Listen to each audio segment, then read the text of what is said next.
Well, YouTube, welcome back. It's the next day. I just thought I'd compress this video all into one.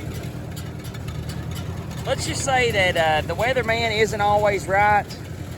Whenever I mowed this, they were giving 0% for like 3 or 4 days. And today is Saturday and it's went up to 50%. Afternoon showers. So I'm pretty much just trying to salvage what I can. As you can look back there, you can tell it's heavy as crap. But if you don't bale it up and if you don't rake it, you for sure lose it.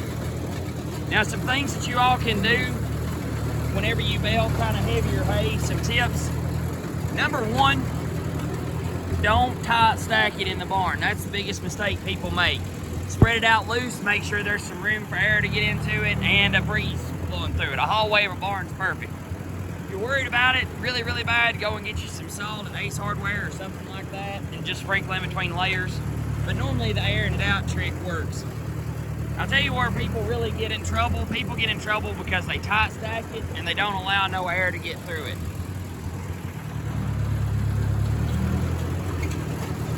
Now, I know a lot of people run applicators that spray preservative, and that is kind of on my list, but thank the Lord that I've only had this happen one time in my 3-4 years of doing this.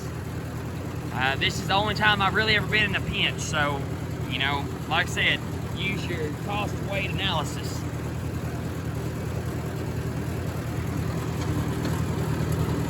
But it's super good quality stuff. I hate to let it, I hate to just let it sit and either go back into the ground or be mulch hay one, so we're just out here trying to save what we can.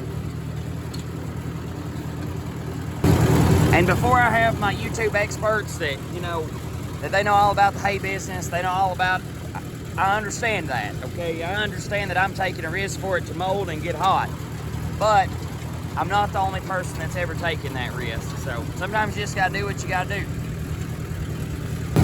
Some tips you can also do if you're baling kind of wetter hay is don't make your bales as crammed tight in the baler. Loosen up your tension a little. Now, we'll warn you though, if you do that, it does make it a booger whenever they dry out and the strings are loose, so just kind of keep that in mind.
Don't ever try to round bale something like this. You try to round bale something like this without wrapping it, that's definitely how you create mold and a fire.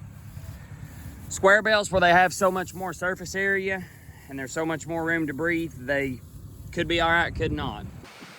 Well, as you can tell by probably the sounds outside, it did start raining.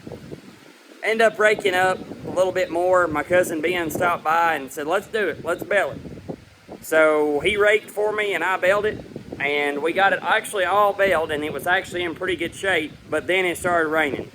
I didn't really even have time to film any footage because I was trying to get everything going. I ended up cleaning out my baler, thought I was done. Then my twine ended up wrapping around my bill hooks, a bunch of things, but we got it baled.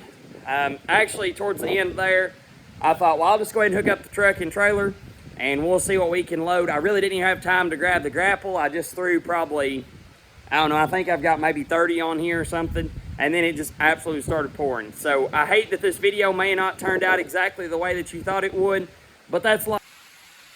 I will kind of give some updates or some tips and tricks while I'm in the barn.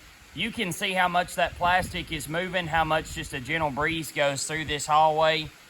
Now, plastic works good because it keeps all the sun off of it, so it does keep it from bleaching.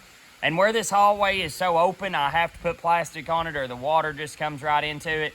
But be careful if you put plastic on wet hay. Don't keep it on for a long amount of time, because when that hay sweats, all the moisture rises to the top and then falls right back down. I'll go ahead and give you an update on the four-wheel drive too. The four-wheel drive seems to be a mechanically okay tractor. There's a few things that I want to do to it. I want to put a mechanical temp gauge on it to make sure that it's not getting hot, because I don't think none of the gauges are working. And we still got to do the paint and body work on the hood. I promise those videos are coming. It just seems like life's just been blurring by. The grapple is working awesome. I love it when you have the time to do it. I just hate how long the process takes of actually just driving around and bunching them up. If I could find me an 8-bell drag accumulator that goes behind my baler, that would be awesome. I've been picking up 8 bells instead of 10. It seems like the old Ford likes it a lot better picking up 8 than 10. And I really don't blame it. This tractor is old, it's worn out, and it's 1,000 wonders that it's doing what it's doing, but I'm going to keep on doing it until I can really find something better. I'm in the market for a 4-wheel drive 4630 Ford. And when I find one, I'll buy one. But until then, hey, this is getting the job done, and it's saving our back, so I really can't complain. I'll go ahead and give you all a look at this stuff. It's just as pretty as fall hay as what you could ask for. I just wish I could have got it all up and let it air dry a little in the barn, but that's all right. It's no big deal.